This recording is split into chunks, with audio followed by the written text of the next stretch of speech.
खबरों में आगे बढ़ते हैं। भोपाल में बीजेपी के प्रशिक्षण अभियान और घुसपैठ के मुद्दे पर सियासत तेज हो गई है।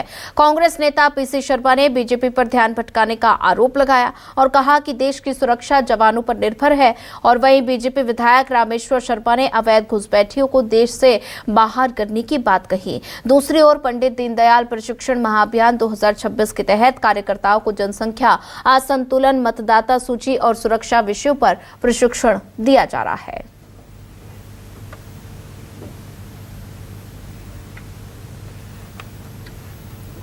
भारत के कार्यकर्ता क्या करेंगे, कहाँ से पहचान लेंगे? दूसरा, एक एसआईआर चुनाव आयोग ने कर दी, अब बीजेपी के कार्यकर्ता एसआईआर करेंगे। ये केवल ध्यान बढ़ाने वाली बातें हैं, इनके पास कुछ करने के लिए है नहीं। मतलब 5 लाख करोड़ का ओवरड्राफ्ट है, कभी समीक्षा करेंगे मंत्रियों की, कभी निगम मंडल की, कभी पार्टी संगठन की, बस ये करके ये न्यूज़ बनाएंगे और काम चलाएंगे। इनके पास कुछ बजा नहीं है। ये कर्ज लेके तनख्वाह बांट रहे हैं, कर्ज लेके कर्जा का ब्याज दे रहे हैं, उसमें ये जो फार्मूला लेके आए ये एक बकवास के अलावा कुछ नहीं है।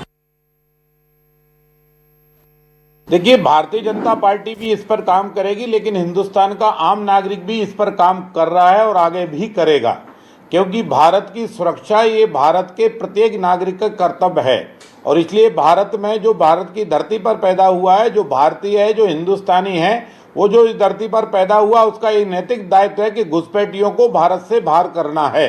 चाहे वो घुसपैठी रोहिंग्यों के रूप में हो, चाहे बांग्लादेशियों के रूप में हो, चाहे पाकिस्तानियों के रूप में हो, या किसी भी कंट्री के रूप में हो, अगर वो अनऑथराइज्ड रूप से यहाँ रह रहा है तो प्रत्येक नागरिक का दायित्व है कि वो करे। और भारतीय जनता पार्टी का चूंकि कार्यकर्ता इस बात के लिए और वचनबद्ध है कि कार्यकर्ता भी इस तरह की अगर कहीं कोई गतिविधियां हो रही हैं, कहीं कोई संदिग्ध नागरिक है जो भारत से संबंध जिसका नहीं है, उसकी सूचना भी देगा तो उस पर भी कार्रवाई करेंगे, क्योंकि हर कीमत पर हमें घुसपैठी मुक्त भारत बनाना है और ये प्रत्येक भारत के नागरिक की नैतिक जवाबदारी है।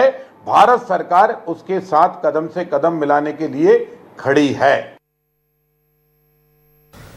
चलिए, फिलहाल इस बुलेटिन में इतना ही। ज्यादा खबरों के लिए बने रहिए हमारे साथ। नमस्कार।